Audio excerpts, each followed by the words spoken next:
오늘 말씀 한번 같이 읽고요. 우리 오늘 말씀 나눌 텐데요. 오늘은 한 절밖에 안 돼요. 그래서 또 여러분이 잘 아는 말씀이거든요.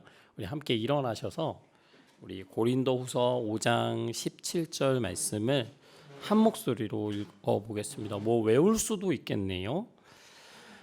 자, 우리 고린도후서 5장 17절 말씀 한 목소리로 읽겠습니다. 시작. 누구든지 그리스도 안에 있으면 그는 새로운 피조물입니다. 옛것은 지나갔습니다. 보십시오, 새 것이 되었습니다. 우리 한 번 더 읽어볼까요? 시작. 누구든지 그리스도 안에 있으면 그는 새로운 피조물입니다. 옛것은 지나갔습니다. 보십시오, 새 것이 되었습니다. 아멘. 오, 너무 잘 읽었네요. 오늘 말씀의 제목 읽어볼게요. 시작. 새로운 피조물인 나.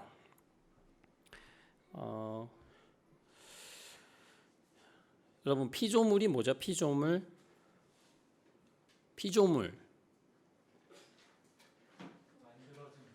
만들어진 사물, 만들어진 물건. 그렇죠. 우리 피자가 들어가면 자기가 그렇게 하는 게 아니라 그렇게 되어진 거예요. 그래서 우리 피해자는 뭐죠? 상해 입은 사람인가? 이렇게 되죠.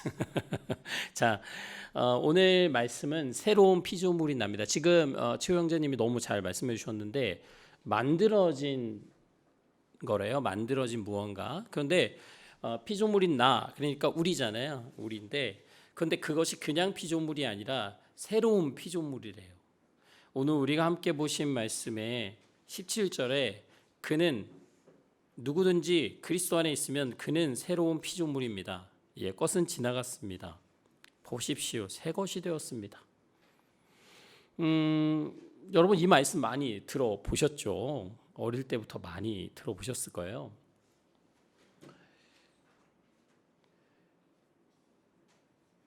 우리 중에 그런 분 계신가요? 이렇게 물건이든 뭐든 새로운 거보다도 예전 오래된 거를 좋아하시는 분들 은근히 있죠. 그래서 막 집에 막 오래된 제품들 안 버리고 쌓아놓는 분들 있고, 막 옷도 잘 안 입으면서 막 언젠간 입을 거야 그러면서 1년 내내 옷을 걸어놓는 그런 분들이 계시더라고요. 여러분들은 어떠신가요? 옛날 거를 잘 버리세요? 어떠세요? 집에 옛날 물건들이 있나요? 아니면 다 싹 버리나요? 새로운 걸 안 산다고? 왜요?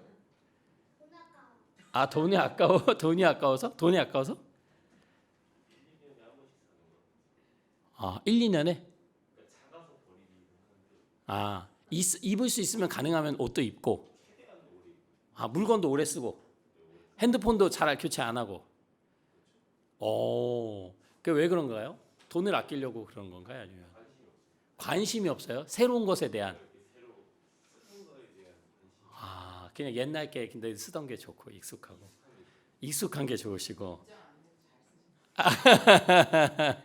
여기 혹시 새로운 얼리 어댑터라고 하죠? 새로운 거 나오면 막 사봐야 되고 입어봐야 되고 유행 따라가야 되고 그런 분 계시죠? 그런 분 계시죠? 요즘 트렌드에 아주 오래됐어요? 오래된 옷이에요? 저요?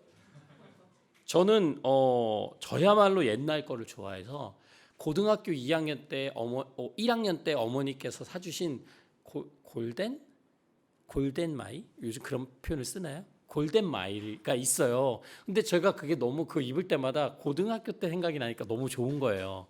그래서 대학 때도 입었고 결혼하고 나서도 입었어요. 그래서 저는 그걸 입으면 그냥 멋있고 그게 아니라 제 마음이 너무 좋아요. 어느 날 안 보여요, 그 옷이. 저에게 너무 추억이었거든요, 그 옷이. 기주 엄마가 버렸어요. 그걸 어떻게 대체할 수가 없어. 무슨 새 거 비슷한 걸 그게 아니야. 그때 그걸 입으면 진짜 그때 입었던 때가 막 기억이 나는 거예요. 너무 행복했던 그 고등학교 시절이 기억나는데 이거 없어졌어요. 추억을 버린 거죠. 그러니까 옷을 버린 게 아닌 거죠. 추억을 버린 거죠. 그런 게 많습니다. 오늘 이런 말씀을 왜 할까요? 오늘 말씀의 제목이 그래서 그런데요. 사도 바울이 계속해서 이 사도 바울에 대해서 의심하고 또 사람들이 들어와서 예루살렘 교회에서 들어와서 성도들에게 자신들의 모습을 막 어필하면서 사도 바울하고 비교하게 했어요. 계속해서. 그래서 사람들이 새로운 지도자들을 보고 예전에 사도 바울의 모습을 보면서 비교하게 됩니다. 실제로. 그런데 신기한 건 이 새로운 지도자들이 이 고린도 교인들이 바라봤을 때는 사도 바울보다는 더 닮고 싶은 모습이었던 거예요. 그러니까 우리가 어떤 우리가 멘토라고도 하고 아니면 나의 이상형이라고도 하고 아니면 내가 따라가고 싶은 사람일 수도 있는데요. 우리가 막 여러 사람을 다 좋아하는 게 아니잖아요. 두 사람 중에 한 사람을 선택해야 된다면 분명히 우리에게 더 끌리는 게 있을 거예요. 그 한국에 한때 유행했던 게임이죠. 요즘도 많이 하나? 무슨 게임이죠? 밸런스 게임? 이상형 월드컵? 그래가지고 예를 들면 축구로 얘기하면은 손흥민, 박지성. 그럼 여러분 또 차범근은 없어요. 자 여러분 한번 해보시죠. 손흥민, 박지성. 메시는 없어요. 누구요? 손흥민. 잘생겼어요? 음바페.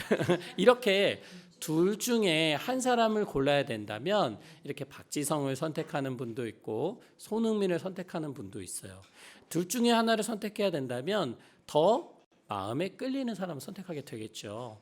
이 고린도 교회 사람들에게, 교인들에게 있어서는 사도 바울은 이 교회를 개척한 사람이자 그들의 영적인 아버지고 지도자였어요. 그런데 새로 들어온 예루살렘 교회에서 온 지도자들이 이들에게 계속해서 사도 바울의 단점에 대해서 얘기를 합니다. 그러면서 그 단점을 얘기한다는 건 뭐예요? 자신들은 그 단점이 없다는 거죠. 자신들은 다른 모습, 더 나은 모습이 있다는 거죠. 어필을 하니까 교인들이 신기하게도 마음이 흔들리는 거예요. 그러네. 듣고 보니까 그러네. 이 지도자들 보니까 교회에서 받은 정식 어떤 지도자로서의 추천서도 있고 외모도 출중하고 지식도 있고 그리고 그들의 삶에서 누리는 것도 많고 어떻게 보면 그리스도인으로서 나도 저렇게 되고 싶은 그런 그 교인들의 모델로서 굉장히 적합한 인물들이었던 거예요.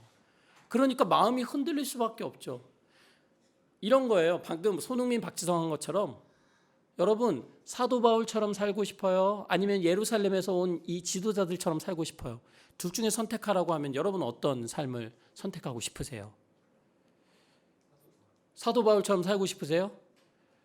매일 두드려 맞고 잘 데 없고 도망 다니고 오해받고 결혼 못하고 죽을 뻔하고 그렇게 살고 싶으세요? 아니면 좀 인정도 받고 또 누릴 것도 누리면서 또 교회 안에서 맡겨진 일도 잘하면서 그렇게 좀 멋진 그리스도인으로 살고 싶으세요? 방금 막 들어와서 걸렸어. 어떻게 살고 싶으세요? 어떤 삶이 좀 더 닮고 싶으세요? 둘 중에 한 삶을 선택하라면 사도 바울처럼 살고 싶으세요? 아니면 그 다른 지도자들처럼 살고 싶으세요? 답하시. 성품은 바울을 닮고 그 삶의 모습은 그들을 닮고 그런 게 어디 있어? 사도 바울처럼 살면 고난을 겪게 돼 있습니다. 자, 이렇게 우리가 굉장히 성경 안에만 있는 얘기 같지만 그렇지가 않아요. 우리가 그리스도인으로서 어떻게 살고 싶냐 그 방향이 있을 거 아니에요. 나는 이렇게 살고 싶어. 나는 신앙인으로 이렇게 살다가 하나님 나라에 가고 싶어 하는 우리의 그 청사진 그림이 있거든요. 근데 그 그림이 과연 어디서 온 거냐는 거예요. 그것이 과연 하나님께서 기뻐하시는 삶의 모습이냐는 거예요. 내가 기뻐하는 모습일 수는 있어요. 고린도 교인들이 좋아하는 신앙의 모습을 그 예루살렘에서 온 지도자들이 보여줬어요. 가르치기도 잘해요. 그리고 그들은 교회 안에서 가르치면서 사도 바울은 그렇지 않았지만 제정도 받아요. 그리고 추천서도 있어요. 어디 가도 떳떳하게 그들의 모습이 이렇게 당당하게 드러낼 수 있는 멋진 사람들이었던 거죠. 우리는 은근히 신앙생활 하면서 그렇게 멋지고 무난한 그리스도인의 삶을 꿈꾸고 생각하는 경향이 있습니다. 사도 바울은 오늘 말씀을 이렇게 시작하죠. 땅에 있는 우리의 장막집이 무너지면 하나님께서 지으신 집, 곧 사람의 손으로 지은 것이 아니라 하늘에 있는 영원한 집이 우리에게 있는 줄 압니다. 땅에 있는 우리의 장막집이라는 것은 우리의 몸을 얘기해요. 우리의 몸이 언젠가는 죽잖아요. 죽게 되면 어떻게 되는가? 곧 사람이 만든 것이 아닌 하늘에 있는 영원한 집이 우리에게 있습니다. 우리는 하늘로부터 오는 우리의 집을, 그 집을 덧입기를 갈망하면서 이 장막집, 이 몸을 가지고 사는 하루하루의 삶 속에서 탄식하며 살아갑니다. 우리는 이 장막에서 살면서, 이 몸을 가지고 살면서 무거운 짐에 눌려서 탄식하고 있습니다. 사도 바울은 이렇게 몸을 가지고 그리스도인으로서 살아가는 그 삶이 탄식하는 삶이라고 얘기하고 있어요. 언젠가 하나님께서 주시는, 하나님께서 예비하신 그 영원한 집이 내 몸에 입혀질 텐데, 그때까지는 우리의 삶이 탄식하면서 살아갈 수밖에 없다는 거예요. 사도 바울은 이야기합니다. 우리는 이 장막, 이 몸을 벗어버리기를 원하는 것이 아니라 이 위에 하나님께서 예비하신 그 집을 덧입기를 바랍니다. 그리하여 죽을 것, 이 몸, 죽을 몸이 생명에게 삼켜지게 하려는 것입니다. 굉장히 좀 어려운 표현들일 수 있는데요. 우리가 천국과 지옥에 대해서 어릴 때부터 많이 들어보셨을 거예요. 하나님 나라, 천국. 여러분, 천국은 어디에 있나요? 여러분 어떻게 배우셨어요? 천국은 어떤 나라예요? 어디에 있어요? 하늘에 있어요? 비행기 타고 올라가면 만날 수 있나요? 우주선 타고 올라가면. 여러분 천국은 어디에 있어요? 저 높은 곳에 있나요? 오늘 사도 바울은 하나님께서 만드신 그 영원한 집이 우리의 몸에 덧입혀진다고 얘기를 해요. 그러니까 우리가 흔히 얘기하는 천국은 하늘로 올라가고 지옥은 땅속으로 내려간다는 이 개념은 성경 안에서 비슷한 부분을 찾아낼 수는 있지만 그것은 우리가 이렇게 약간 정해놓은 우리 나름의 어떤 고정관념이기도 합니다. 하나님 나라라는 것이 아름다운 곳으로 내가 올라가고 또 어떤 지옥으로 내려간다라는 개념, 그 개념이 이제 사람들에게 알려지기 시작한 지도 초기 기독교 시간이 아니에요. 그 시대가 아니고 한참 지나섭니다. 사도 바울이 오늘 이런 이야기, 이런 복잡한 이야기를 시작하는 이유는 뭐냐면 언젠가는 하나님께서 주시는 그 하나님의 나라, 하나님의 영원한 집이 내 삶에 입혀질 것인데 그것을 우리가 바라보면서 낙심하지 말자고 우리 지난주 말씀을 나눴잖아요. 하나님께서 주시는 그 영원한 하나님의 나라를 바라보면서 우리가 지금 이 시대를 살아가면서 낙심하지 말자라고 말씀을 드렸는데 오늘 사도 바울은 그 같은 흐름 속에서 우리에게 성령으로 보증을 주신 하나님이 계시다. 그 얘기는 뭐냐면 우리 안에 성령이 계시다는 것, 성령께서 우리 안에 무엇을 보증해 주시냐면 그날에는, 그 마지막 때에는 하나님의 영원한 집을 우리가 덧입게 될 것이다라고 성령께서 우리 안에 보증을 서주신다는 거예요. 우리 마음에 보증을 해주신다는 겁니다. 여러분, 어떤 한 사람이 신앙을 가지고 있냐, 신앙이 없냐를 구분하는 기준 중에 한 가지가 뭐냐면요. 우리 안에 영원을 사모하는 마음이 있는가 없는가예요. 마지막 때에 하나님의 나라가, 하나님의 집이 내 삶에, 내 몸에 입혀질 것이다라는 것을 바라보고 믿고 살아가는가 아닌가 하는 것이 그리스도인을 인가 아닌가를 볼 수 있는 기준이 됩니다. 왜요? 오늘 말씀하시는 것처럼 성령께서 우리 안에 그것을 보증해 주신다는 거예요. 이 땅을 우리가 탄식하며 살아가고 있지만 그냥 완전히 이 땅의 삶만 생각하면서 우리의 온 생각과 계획과 우리의 마음이 이 땅에 있는 것, 이 땅에서 잘 먹고 잘 살고 안전하게 살다가 가는 것, 그것에만 완전히 가득 차 있다면, 그런 생각들로만 우리가 하루하루를 살아가고 있다면 우리의 신앙을 점검해 보아야 되는 거죠. 왜? 성령께서는 우리 안에 계속해서 말씀하신다는 거예요. 하나님의 나라가 있다. 하나님의 나라가 그때에는 우리에게 덧입혀질 것이다라고 우리에게 말씀하고 계시기 때문입니다. 그래서 사도 바울은 이렇게 얘기해요. 그러므로 우리는 언제나 마음이 든든합니다. 여러분 이렇게 얘기하잖아요. 누구 보면서 아이고 든든해. 아이고 저는 세일영제님 볼 때마다 든든하거든요. 든든해요. 우리 교회 누가 어떤 악당이 쳐들어와도 다 지켜주실 것 같아가지고 세일영제님 주일날 빠지면 좀 허전하죠. 자리가 든든합니다. 여러분 오늘 사도 바울이 얘기해요. 우리는 마음이 든든합니다. 여러분 사도 바울의 마음이 왜 든든했을까요? 사도 바울이 지금 탄식하면서 살아가고 있잖아요. 너무 어려운 환경 가운데 있잖아요. 근데 왜 마음이 든든하다고 했을까?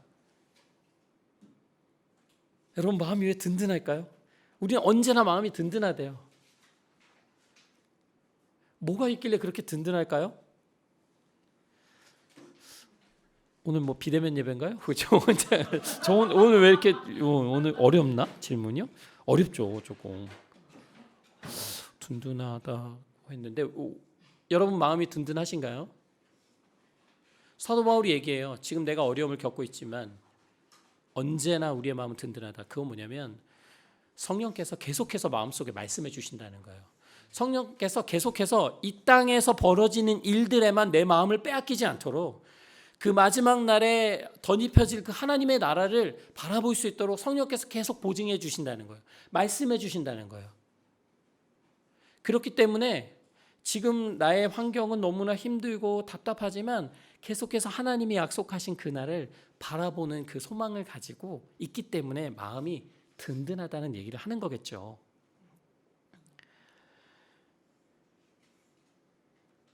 여러분 우리가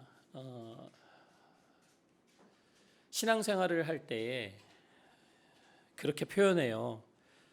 주님께서 나와 함께 하신다. 우리 이런 찬양도 있잖아. 주님 나와 함께 하시네. 뭐 이렇게 주님께서 나와 함께 하시다라는 표현을 우리가 굉장히 많이 씁니다.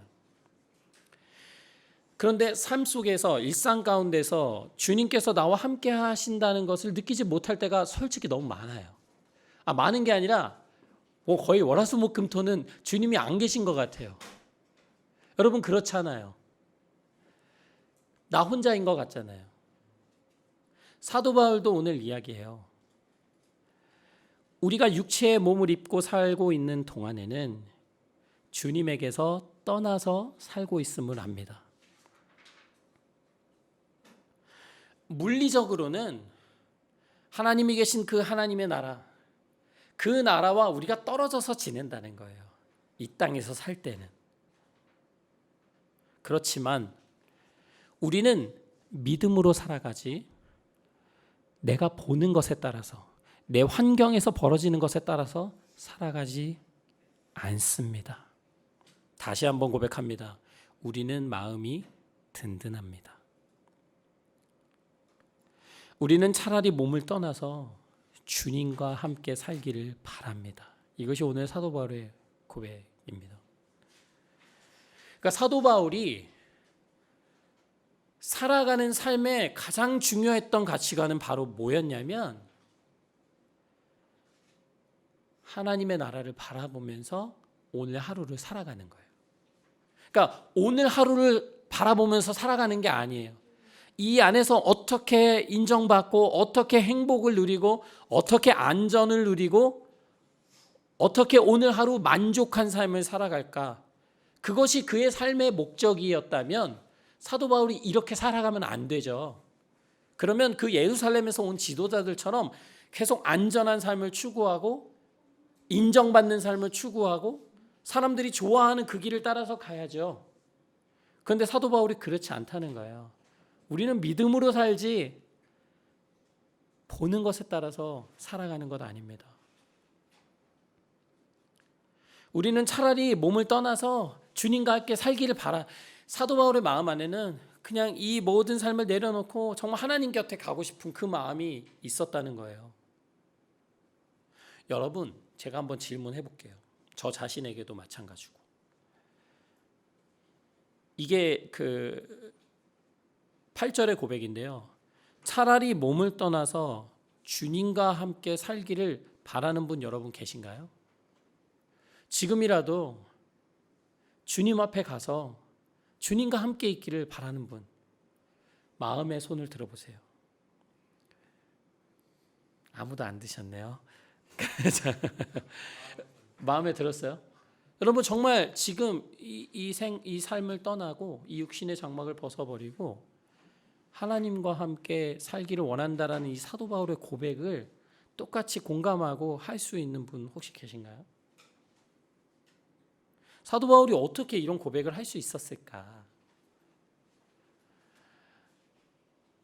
어떻게 보이지도 않는 그 하나님의 나라를 바라보면서 오히려 그 나라에서 하나님과 함께 살기를 원합니다. 이런 고백을 어떻게 할 수 있을까요?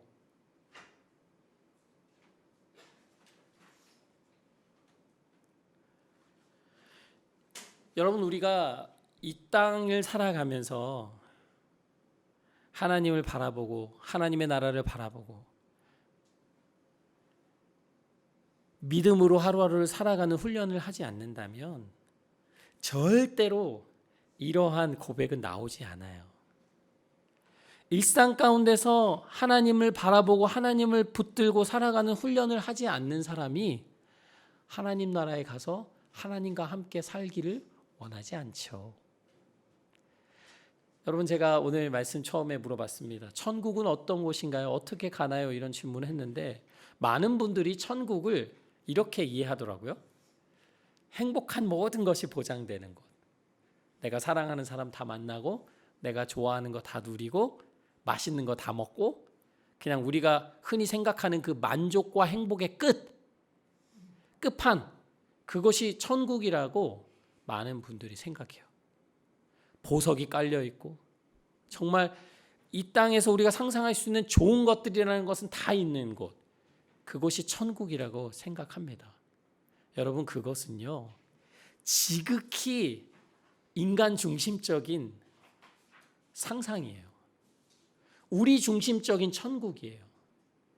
천국, 하나님의 나라는 성경이 말하는 하나님 나라의 중심 메시지는 뭐냐면 하나님께서 보좌에 앉아 계신 곳 그리고 그 앞에 있는 모든 사람들이 그 자신의 면류관을 하나님 앞에 내어놓고 하나님의 이름을 높이는 곳 천사들이 하나님을 바라볼 수 없어서 날개로 자기 얼굴을 가리는 하나님의 영광을 그대로 바라볼 수 있는 그곳이 천국이에요.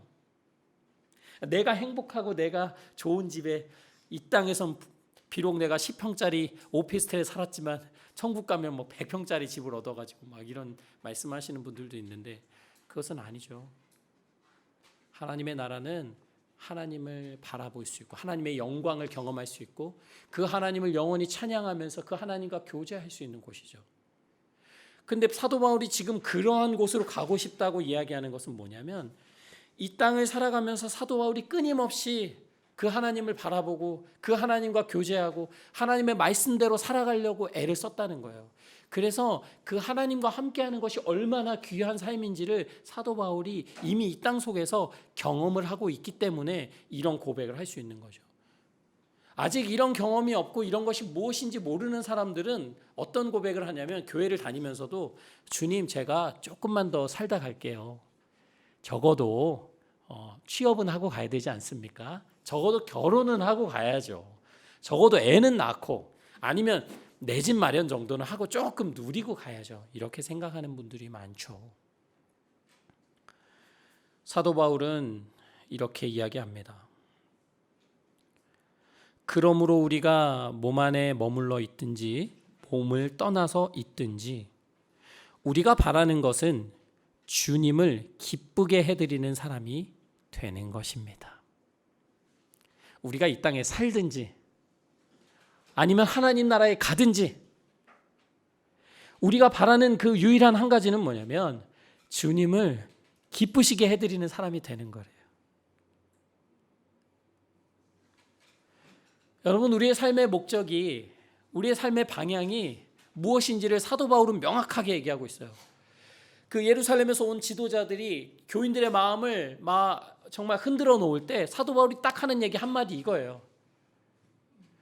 그대들의 삶의 목적 뭐냐? 그대들이 그리스도인으로서 살아가는 이유는 도대체 뭐냐? 주님을 기쁘시게 해드리는 사람이 되는 것. 그것이 우리 그리스도인의 부르심이다라고 사도 바울이 이야기하는 겁니다. 여러분, 우리가 아까 오늘 천국에 대해서 얘기를 많이 하는데 사도 바울은 계속 얘기해요. 우리가 마지막 날에 그리스도인이라고 할지라도 그리스도의 심판대 앞에 우리가 다 설 것입니다. 그래서 각 사람은 선한 일이든지 악한 일이든지 자신이 몸으로 행한 모든 일에 따라서 마땅한 보응을 받을 것입니다. 그러니까 하나님 앞에서 우리의 삶이 점검된다는 거예요. 하나님의 심판대 앞에 우리가 다 서게 된다는 거죠. 무슨 얘기예요? 그리스도인이 됐어. 나 천국 티켓 땄어. 이제 나 죽으면 아주 행복한 삶이 나를 기다리고 있어. 잘못된 복음이라는 거죠. 그렇지 않다는 거죠. 우리가 그리스도인으로 어떻게 살아갔느냐에 따라서 하나님 앞에 심판대 앞에 설 것이라고 오늘 바울은 이야기하고 있어요. 그렇기 때문에 사도 바울이 하루하루를 살아가면서 주님을 기쁘시게 해드리는 삶을 살기 위해 애를 쓰고 있다는 거예요. 그냥 끝난 게 아니에요. 이제는 내 삶 누려야지. 나 그리스도인이 됐으니까. 아니라는 거죠. 그러므로 우리는 주님이 두려운 분이심을 알기에 사람들을 계속해서 설득하려고 합니다. 그리스도인의 삶이 그냥 한 번에 구원받고 천국 가는 삶이 아니기 때문에 사도 바울은 계속해서 사람들에게 이야기하는 거예요. 주님께서 기뻐하시는 삶을 살자. 주님께서 당신의 삶에 기뻐하시는 것이 무엇인지를 분별하면서 삽시다라고 계속해서 사도 바울이 설득하고 이야기하고 있는 겁니다. 사도 바울은 얘기해요. 속에는 자랑할 것이 하나도 없으면서 겉으로만 자랑하는 그 지도자들을 향해서 여러분에게 무언가를 말할 수 있는 내용을 제가 좀 알려드릴게요. 그러니까 그 고린도 교회에 온 지도자들이 겉은 굉장히 번지르르하고 신앙적으로 보이지만 사도 바울이 볼 때는요, 그들 속에는 정말 자랑할 것이 하나도 없다는 거예요. 겉으로 그들이 막 자랑하지만 정말 그들의 속에는 비어 있다는 겁니다. 그런 그들에게 마음이 미혹되지 말라고 오늘 사도 바울이 계속해서 이 교인들을 향해서 이야기를 하는데요. 이런 표현을 씁니다. 우리가 미쳤다고 하면 하나님께 미친 것이요. 정신이 온전하다고 하면 여러분을 두고 온전한 것입니다. 사도 바울의 삶이 어떻게 보면 거의 미친 사람처럼 보였어요. 그 다른 사람들의 눈에 봤을 때 저 사람 좀 미쳤다. 하나님께 미쳤다. 저건 과해. 저렇게 신앙생활 한다고? 저렇게 살아가? 저거는 아니지. 저건 지도자의 모습이 아니지. 저건 올바른 사도의 모습이 아니지. 저렇게 산다고? 저건 그리스도인의 바람직한 삶의 모습이 아니지. 사도 바울은 얘기해요. 우리는 하나님께 미친 사람들이다. 그래서 우리가 이러한 삶을 살고 있다. 14절에 이렇게 고백합니다. 그리스도의 사랑이 우리를 휘어잡습니다. 사도 바울이 왜 이런 삶을 살고 있는지 오늘 사도 바울이 한 문장으로 딱 표현하는 거예요. 그리스도의 사랑이 나를 휘어잡았기 때문에 내가 하나님을 향해서 미친 사람처럼 보일 정도로 이러한 삶을 사는 것입니다.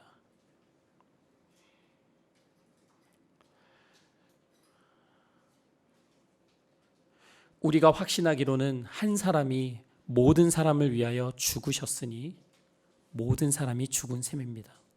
오늘 사도 바울은 이 고린도 교인들이 모두가 알고 있는 그 예수님의 구원에 대한 이야기를 계속해서 좀 다르게 표현을 하고 있거든요. 한 사람 예수 그리스도께서 우리 모두를 위해 죽으셨잖아요. 그런데 사도 바울은 오늘 분명 얘기해요. 예수님께서 우리를 대신해서 죽은 것은 곧 모든 사람이 죽은 것입니다.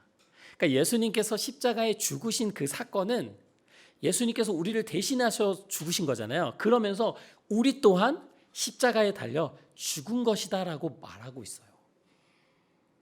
여러분, 사도 바울이 왜 이런 얘기를 하냐면요.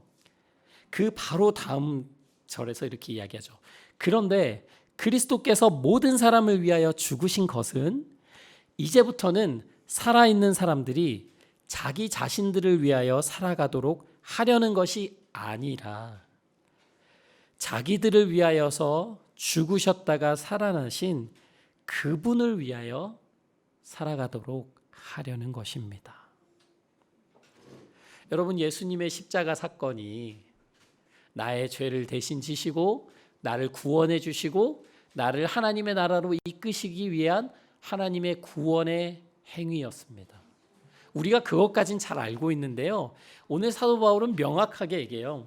예수님께서 모든 사람을 대신해서 죽으신 이유는 그 모든 사람들이 이제는 자기 자신을 위해서 살아가는 것이 아니라 자신을 위해, 우리를 위해 죽으셨다가 살아나신 예수 그리스도를 위해서 살아가게 하시기 위해서 우리를 대신해서 십자가에 달려 죽으셨다는 거예요.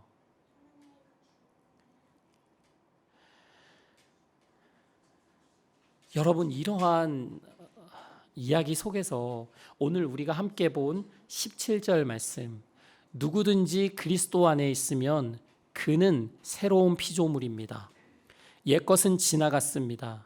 보십시오, 새 것이 되었습니다. 라는 표현을 오늘 사도 바울이 하는 거예요. 결국 그리스도 안에 있는 새로운 피조물은, 새로운 피조물인 나는, 새로운 피조물인 여러분은, 새로운 피조물인 우리 이야기 침례교회 가족들은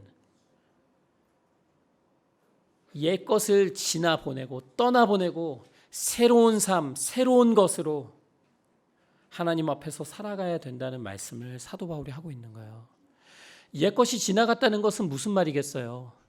우리 자신을 위해서 살아가던 그 삶을 이제는 떠나보내야 된다는 거예요. 왜? 이제는 주님께서 우리를 자신의 몸을 주고 사셨으니까. 이제 우리는 우리의 자신의 것이 아니라 하나님의 것이 되었으니까. 그렇기 때문에 우리의 주인이신 그 하나님이 기뻐하시는 삶을 살아가는 것이 마땅하다는 얘기예요. 그런 의미에서 오늘 그리스도 안에 있으면 누구든지 새로운 피조물이다라고 고백을 하고 있는 겁니다. 여러분, 우리를 새로운 피조물로 만들어주신 분이 누구예요? 우리가 그렇게 된 거예요? 나 오늘부터 새 삶을 살아야지, 그렇게 했나요? 이 모든 일을 행하신 분이 누구시죠? 예수님이죠. 하나님이시잖아요. 하나님께서 우리의 삶이 새로운 피조물로 살아가기를 원하셔서 예수 그리스도를 통해서 하나님과 화해하게 하셨다는 거예요. 그것이 오늘 이 고린도후서 5장의 말씀이에요. 하나님은 더 이상 우리가 옛것에 매여서, 이 땅에 있는 것에만 매여서 자기 자신을 위한 그 욕구와 욕망과 욕심의 삶에서 벗어나기를 원하셨어요. 그래서 하나님이 기뻐하시는 뜻을 살 수 있도록 우리를 새로운 피조물로 삼아주셨다라고 오늘 이야기하는 겁니다.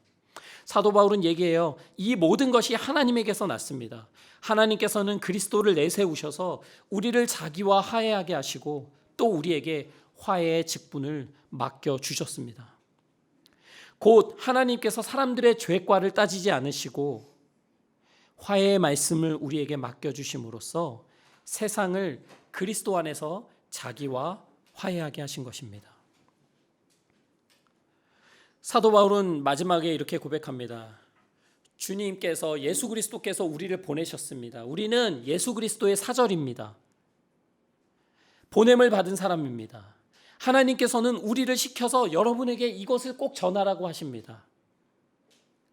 우리는 그리스도를 대신해서 여러분에게 간청합니다.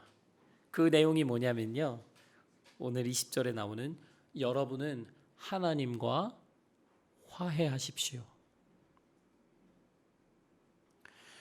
오늘 고린도 교회 성도들을 향해서 마지막으로 사도 바울이 새로운 피조물이 된 그들을 향해서 던지는 메시지는 뭐냐면, 예수 그리스도를 대신해서 전달하는 그 말이 뭐냐면, 여러분은 하나님과 화해하십시오.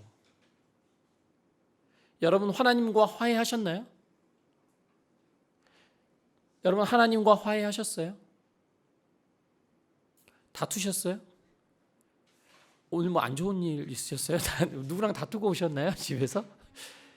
여러분 하나님과 화해하셨습니까? 우리가 화해했죠. 누구를 통해서? 예수 그리스도를 통해서. 사도 바울 오늘 마지막에 이야기해요. 하나님께서는 죄를 모르시는 분에게, 예수 그리스도에게 우리 대신으로 죄를 씌우셨습니다. 그것은 우리가 그리스도 안에서 하나님의 의가 되게 하시려는 것입니다.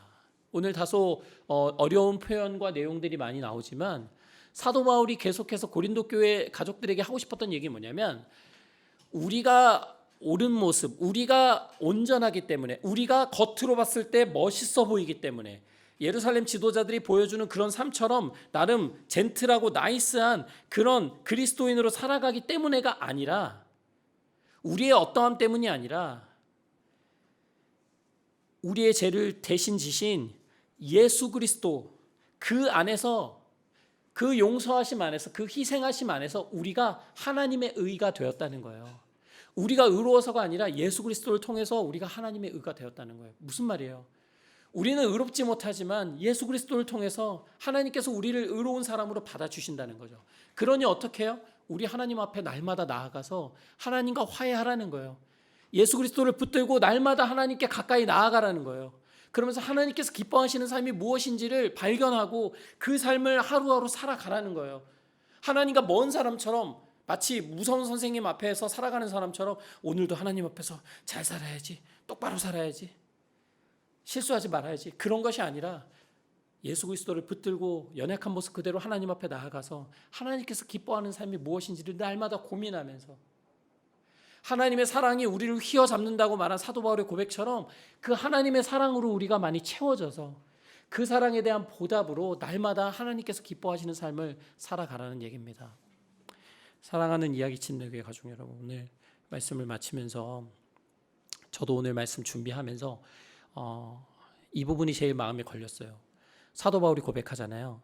하나님의 사랑이 우리를 휘어잡습니다. 여러분, 우리가 기독교 신앙, 하나님 앞에 신앙인으로 살아간다는 것이 어떤 의무를 행하고 우리가 뭔가 하나님 앞에 어떤 모습으로 살아가고, 그것이 아니에요.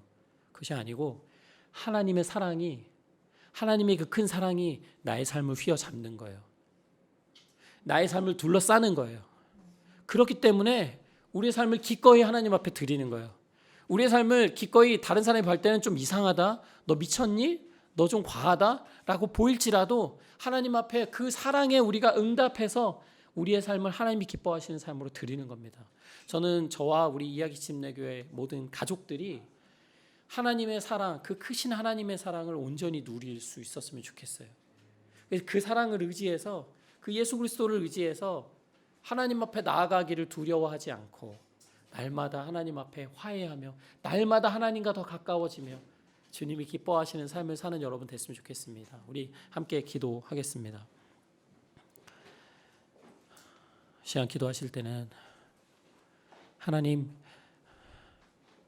내가 중심이 되고 나의 만족과 나의 행복이 중심이 됐던 옛사람을 벗어던지고 새로운 피조물로 주님이 기뻐하시는 삶을 살아가려고 노력하는 그런 새로운 피조물로 살아갈 수 있도록 하나님 도와주세요. 제 마음의 나 중심적인 마음들을 하나님께 내어놓을 수 있도록 주님 인도해 주세요. 또 이 시간 하나님께서 주신 은혜가 있다면 우리 함께 하나님 앞에 고백하며 기도하시겠습니다.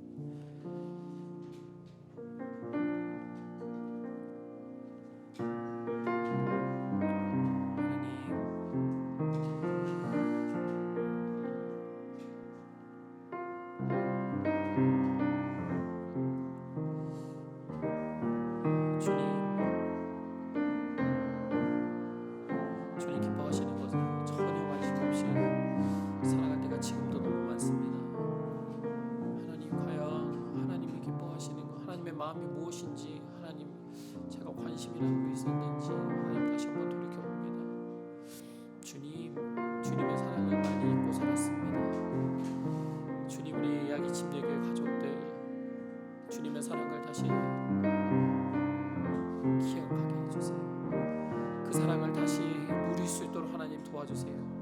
그 사랑이 우리의 삶을 휘감아 주셔서 하나님 그 사랑을 따라서 주님께 헌신하고 주님을 더 사랑하고 주님을 따라가는 우리들 되기를 원합니다. 하나님 주의 사랑을 알지 못하는데 어떻게 우리가 주님을 따라갈 수 있습니까? 성령 하나님 불쌍히 여겨주시고 우리 안에 주님을 온전히 바라보지 못하게 하는 것들을 과감하게 내려놓을 수 있도록 하나님 인도하여 주시고 하나님의 사랑 안에 살아가게 하여 주시옵소서. 그 사랑 안에 거하게 하여 주시옵소서. 하나님에게 그 신사랑이 우리로 하여금 주님을 향하여 미친 사람처럼 헌신하게 한다고 오늘 말씀하셨는데 하나님 우리 또한 그렇게 살아가기 원합니다. 계산하고 하나님 앞에서 재면서 하나님 나는 거리를 두고 살아가지 않게 하시고 하나님 우리의 마음의 중심과 하나님 가장 귀한 것 소중한 것들을 주 앞에 헌신하며 살아갈 수 있도록 하나님 도와주시옵소서.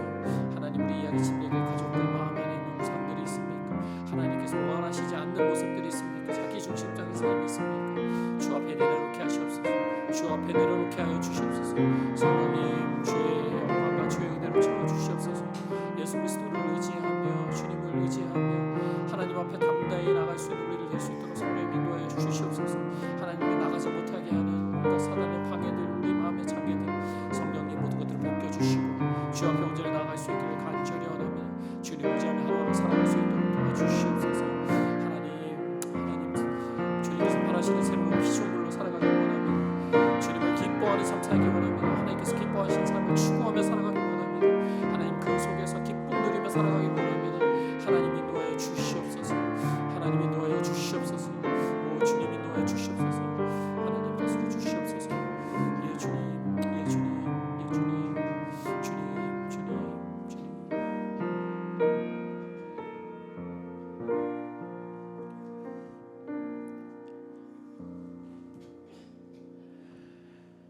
하나님 우리를 새로운 피조물로 삼아주시니 감사합니다. 이전 것은 지나갔으니 보라 새 것이 되었도다라고 말씀하시는 주님, 그 주님의 선포를 우리도 믿음으로 받아들이고 우리 자신의 연약함과 죄악된 모습을 바라보는 것이 아니라 우리를 대신하여 십자가에 달리신 예수 그리스도를 의지하여서 하나님 앞에 날마다 더 가까이 나아가는 우리 이야기 침례교회 가족들 되기를 간절히 원합니다. 하나님 우리의 삶이 더 이상 나 자신을 위한 나 자신을 만족시키는 삶이 아니라 하나님께서 기뻐하시는 것이 무엇인지 늘 고민하며 또 그것을 바라며 살아가는 삶 살 수 있도록 인도하여 주시옵소서. 감사하고 예수님의 이름으로 기도했습니다. 아멘.